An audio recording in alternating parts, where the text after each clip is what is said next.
Hi everyone, so very warm welcome to all of you at agriculture वाला। हम बात करने वाले हैं नबार्ड ग्रेड ए के बारे में।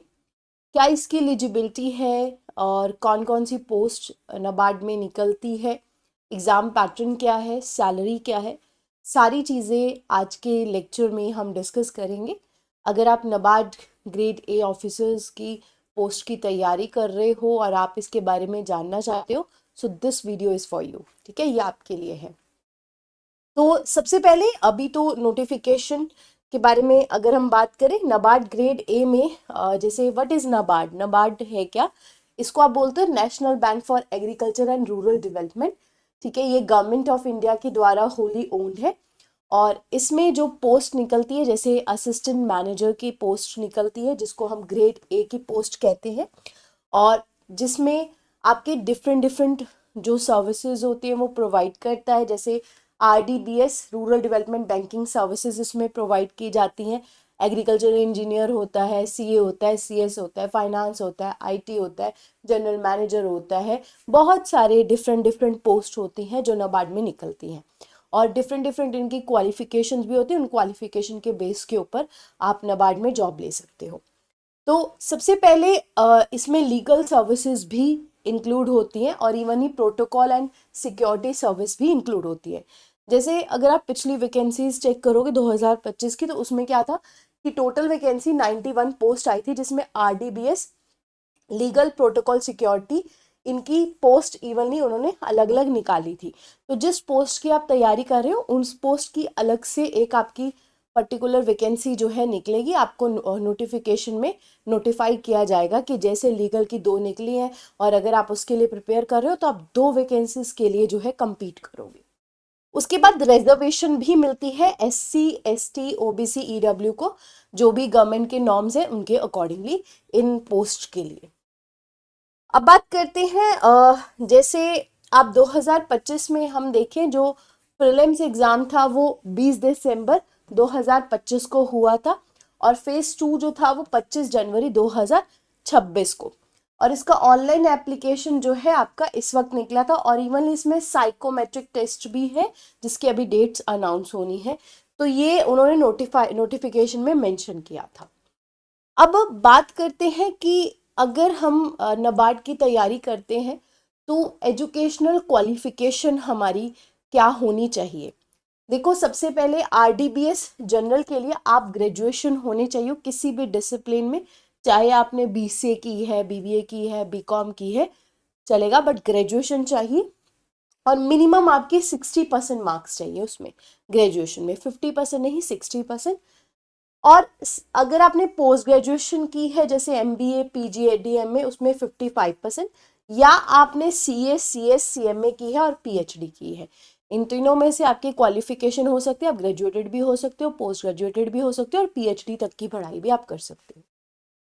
Then for the specialised discipline के लिए, अगर आप किसी स्पेशलाइज्ड पोस्ट की तैयारी कर रहे हो, जैसे एग्रीकल्चर इंजीनियरिंग की तैयारी कर रहे हो, फाइनेंस की तैयारी कर रहे हो, आईटी पोस्ट के लिए तैयार कर रहे हो, इकोनॉमिक्स पोस्ट के लिए तैयार कर रहे हो, तो आपको उस टाइप की डिग्री चाहिए। ठीक है, और उसमें आपको 50 से 60% जो है, 55 to 60% उसमें मिनिमम मार्क्स जो है चाहिए। अब जैसे हम लीगल सर्विस के लिए तैयार कर रहे हैं पोस्ट के लिए, तो उसमें एलएलबी में 60% और एलएलएम में 55% चाहिए। इवनली यहाँ पे बार काउंसिल रजिस्ट्रेशन भी उन्होंने मैंडेटरी की है अगर आप प्रैक्टिसिंग एडवोकेट हो। प्रोटोकॉल सिक्योरिटी के लिए, इस पोस्ट के लिए अगर हम तैयारी करें तो commissioned officer army, navy, air force में होने चाहिए। 10 साल की आपको सर्विसेज में, मतलब आपने दी हो, या 5 साल की सर्विसेज आपने पीडब्ल्यूबीडी में दी हो, तो ये प्रोटोकॉल सिक्योरिटी वाले पर्सन जो है वो आराम से समझ जाएंगे। अब आता है एज लिमिट के बारे में कि हमारी एज लिमिट क्या चाहिए। आरडीबीएस लीगल के लिए 21 से 30 साल तक चाहिए, और ये फॉर्म फिलअप करने में अगर आपने, सपोज आप 1995 बॉर्न हो या 2004 तक बॉर्न हो, तो आप एलिजिबल हो। तो वहाँ पे नोटिफिकेशन में मेंशन होता है कि इस ईयर में अगर आप बॉर्न हो तो आप इस फिल को फिल कर सकते हो, जैसे यहाँ पे मैंने मेंशन किया है। तो 30 साल तक की लिमिट सब पोस्ट के लिए मेनली रखी गई है। ठीक है, बट अगर आप जैसे ओबीसी हो, ओबीसी कैटेगरी में आते हो, तो आपको 3 साल का रिलैक्सेशन मिलेगा। SC ST में आते हो तो 5 साल का, PWBD में हो तो 15 years का, और एक्स सर्विस मैन हो तो एज पर द रूल्स, जो भी रूल्स है उसके अकॉर्डिंगली आपको एज रिलैक्सेशन जो है वो मिल जाएगा। Then further protocol and security के लिए एज रिलैक्सेशन जो है वो कोई नहीं रखी गई है, इसमें 10 साल की सर्विसेज भी इंक्लूड है। तो 25 से लेकर 40 साल तक आपका रहेगा, यानी कि 40 साल के नीचे नीचे आप होने चाहिए। उसके बाद हम बात करते हैं सिलेक्शन प्रोसेस के बारे में। सिलेक्शन प्रोसेस में क्या चीज़ें इंक्लूडेड है इसके बारे में मैं आपको बताना चाहूँगी। देखो इसमें क्या होता है, एक प्रिलिमिनरी एग्जाम होता है, प्रीलिम्स जिसको हम कहते हैं। जैसे आप RDBS लीगल के बारे में बात करो, और इसका जो मोड होता है वो ऑनलाइन होता है, और ये ऑब्जेक्टिव टेस्ट होता है। ऑनलाइन मोड का मतलब क्या है कि कंप्यूटर बेस्ड टेस्ट होगा आपका। इसमें आपको 120 मिनट दिए जाएंगे और टोटल 200 मार्क्स का आपका पेपर होगा प्रीलिम्स का, जिसमें रीजनिंग होगी, 20 क्वेश्चन दिए जाएंगे 20 मार्क्स के। इंग्लिश होगी, 30 क्वेश्चन दिए जाएंगे 30 मार्क्स के।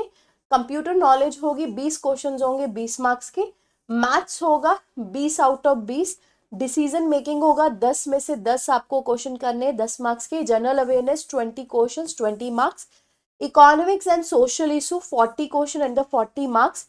Agriculture and rural development 40 question 40 marks. तो टोटल यहाँ पे 200 मार्क्स का आपका पेपर आएगा, 200 मार्क्स का आपका पेपर है, ठीक है। और कितने मिनट्स आपको दिए जा रहे हैं, जस्ट बच्चा 120 मिनट्स आपको क्वेश्चन, मतलब 120 मिनट्स आपको दिए जा रहे हैं। जब आप प्रीलिम्स एग्जाम पास कर लोगे तो आपका सेकेंड पेपर आएगा। और सेकेंड पेपर में क्या है, मतलब पेपर नंबर सेकंड का पैटर्न जो है आपका किस तरीके से, एक होंगे MCQs टेस्ट होंगे, उसमें 50 मार्क्स का होगा। डिस्क्रिप्टिव टेस्ट भी होगा जिसमें आपको 6 क्वेश्चन में से 4 क्वेश्चन करने होंगे। 2 क्वेश्चन आपके 15 मार्क्स के होंगे और 2 क्वेश्चन आपके 10 मार्क्स के होंगे, यानी कि जो सेकेंड पेपर का पैटर्न है वो 100 मार्क्स का आपका होगा। अब क्वेश्चन ये आता है मैम, अगर हम सेकेंड पेपर के बारे में बात करते हैं, जो सेकेंड फेज है मेन एग्जाम, इसमें क्या क्या होता है। पेपर 1 में इंग्लिश होता है जो डिस्क्रिप्टिव मार्क्स का है, ठीक है, 100 मार्क्स का। और इसमें एक और होता है paper second, second main main में जब हम बात करें, जिसमें जर्नलिस्ट ESI और ARD होते हैं, और डिसिप्लिन स्पेसिफिक पेपर होता है कि जैसे जिस पोस्ट की हम तैयारी कर रहे हैं, तो ये ऑब्जेक्टिव और डिस्क्रिप्टिव दोनों रहता है, ठीक है। अब जैसे अगर आप देखोगे फेज थर्ड आता है, जब आप सेकंड भी प्रिपेयर कर लेते हो, तो उसमें साइकोमेट्रिक टेस्ट होता है जो क्वालिफाइंग इन नेचर होता है, जिसमें आपका मेजरली ब्रेन चेक किया जाता है, तो 50 मार्क्स का होता है। और फाइनल मेरिट जो बनती है phase 1 qualifying in nature, phase second और इंटरव्यू के साथ जो है आपकी फाइनल मेरिट लिस्ट बनती है। इसमें नेगेटिव मार्किंग भी होती है, एक क्वेश्चन अगर आप गलत करोगे तो 1/4 मार्क्स आपके कट हो जाएंगे। फेज 1 का तो मैंने आपको सिलेबस ऑलरेडी बता दिया है। फेज सेकंड का सिलेबस क्या है, इंग्लिश में एसे प्रेसी कॉम्प्रीहेंशन, ESI में economy social issue schemes, ARD में agriculture rural development NABARD focus areas के ऊपर क्वेश्चंस जो है आपके बनते हैं।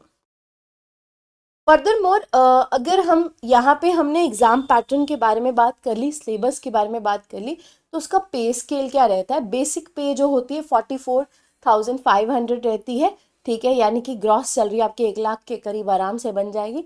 बट अगेन अगर पे स्केल कमीशन चेंज होते जाते हैं तो बढ़ती भी है सैलरी, काफ़ी अच्छे पर्क्स इसमें मिलते हैं। जैसे आपको DA मिल जाता है, मेडिकल बेनिफिट्स मिल जाते हैं, LTC मिल जाता है, लीव ट्रैवल अलाउंस, मतलब कंपनसेशन होता है कि अगर आपको ट्रैवल करना है तो ये भी मिलता है। लोन्स, NPS, ऑफिशियल अकोमोडेशन, ये भी आपको मिलता है। अब इसमें एप्लीकेशन फ़ीस क्या रहती है, अगर आप SC ST हो, ठीक है, तो 150 रुपये रहती है। अदर्स के लिए आपको 850 रुपीज़ देना पड़ता है। और इवनली नबार्ड के स्टाफ हो तो ईजिली आप फॉर्म फ्री में भी फिलअप कर सकते हो। एग्जाम की जो सेंटर्स होते हैं, फेस 1 जो होता है सारे स्टेट्स या यूनियन टेरिटरीज में होता है, but phase number second major cities में होता है, जैसे दिल्ली, मुंबई, चेन्नई और कोलकाता एंड कुछ और सिटीज में। एप्लीकेशन अगर आपको फिलअप करनी है जब नबार्ड की पोस्ट आएगी, तो आप www.nabard.org में जा सकते हो, और हर एक कैंडिडेट एक ही डिसिप्लिन में पोस्ट फिल कर सकता है, मतलब एक पोस्ट के लिए एक कैंडिडेट होगा, आप मल्टीपल पोस्ट के लिए फिल नहीं कर सकते। फर्दर मोर इसके बारे में फेज 1 फेज सेकंड का मैं थोड़ा सा बता देती हूँ।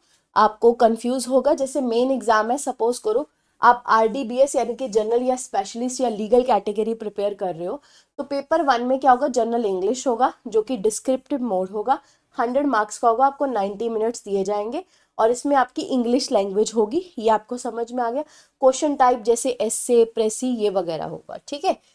तो इसमें कॉम्प्रिहेंशन, और इसी में मेंस में पेपर जो सेकंड होगा ये पोस्ट के ऊपर डिपेंड होगा। जैसे आरडीबीएस है जनरल में, तो economic and social issue, agriculture, rural development हो गया।